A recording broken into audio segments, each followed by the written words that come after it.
Assalamualaikum warahmatullahi wabarakatuh. Perkenalkan, nama saya Nur Azizah dengan NPM 201001211038. Baiklah, kali ini saya akan membahas tentang hukum perdata. Hukum perdata adalah serangkaian hukum yang membahas tentang hubungan antara individu satu dengan individu lainnya. Baiklah, sekarang kita akan membahas contohnya. Contoh dari hukum perdata itu adalah masalah warisan, utang piutang, sengketa tanah, pelanggaran hak cipta, dan lainnya.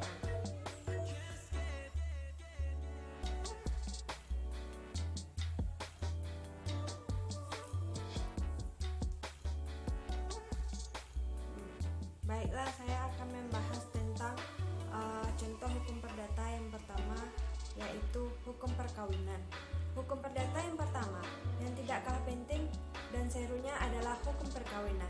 Di dalam sebuah hukum perkawinan terdapat satu hukum yang mengatur antara suami dan istri. Pengaturan hukum perkawinan ini diatur dalam Undang-Undang Nomor 1 Tahun 1974. Secara garis besar, status hukum perkawinan memiliki hukum yang tidak kalah penting. Di antaranya mengatur tentang pernikahan dapat dilakukan berdasarkan hukum agama. Perkawinan akan didasarkan atas persetujuan. Aturan batas usia minimal menikah pada perempuan berusia 16 tahun dan pada laki-laki minimal 19 tahun. Yang kedua, contoh hukum perdata adalah hukum waris. Contoh hukum perdata yang tidak kalah hangat diperbincangkan adalah hukum waris.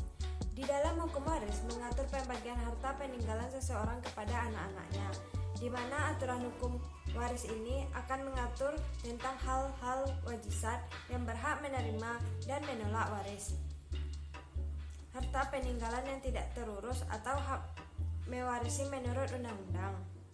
Yang ketiga adalah hukum kekeluargaan.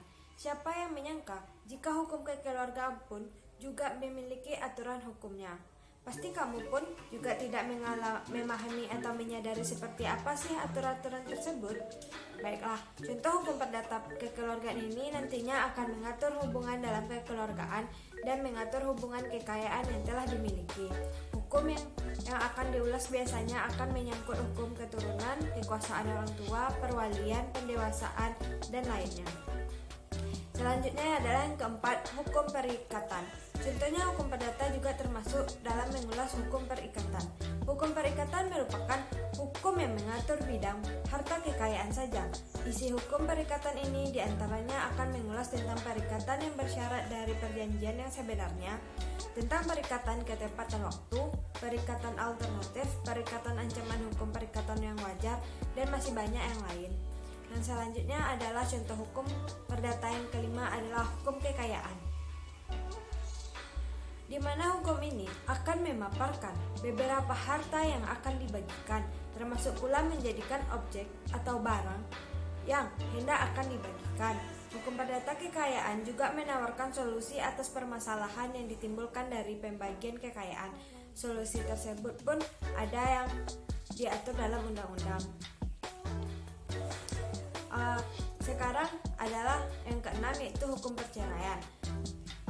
Siapa yang menyangka jika kasus perceraian yang mungkin sudah akrab kita dengar termasuk dalam contoh hukum perdata. Kita tahu bahwa perceraian itu dilarang dan tidak boleh di peraturan agama. Tidak hanya di agama Islam, di agama lain seperti Nasrani dan Katolik sekalipun juga melarang terjadinya perceraian. Meskipun demikian, perceraian yang terjadi dalam kehidupan realita tidak dapat dihindari. Tentu saja perceraian yang terjadi ini pun ada undang-undang yang akan mengatur di dalamnya. Yang terakhir adalah contoh hukum dari hukum perdata adalah hukum pencemaran nama baik. Dilansir dari beberapa buku, contoh hukum perdata yang kini sering kita lihat dan kita dengar akibat dari kebebasan berekspresi lewat media sosial, yaitu masalah pencemaran nama baik. Pastinya tidak saya menyebutkan contoh kasusnya. Kamu pun bisa paham masalah pencemaran nama baik. Kasus pencemaran nama baik ini seringkali dialami oleh mereka public figure. Hal tampak sekali kita lihat di tayangan televisi. Kasus pencemaran nama baik ini sangat banyak, di mana kasus yang sepele dengan memberikan komentar negatif dan netizen untuk seseorang bisa menjadi kasus dan permasalahan yang besar dan berakhir pada hukum perdata. Baiklah, sekianlah yang dapat saya sampaikan tentang hukum perdata kali ini. Kalau ada kekurangan saya mohon maaf. Assalamualaikum warahmatullahi wabarakatuh.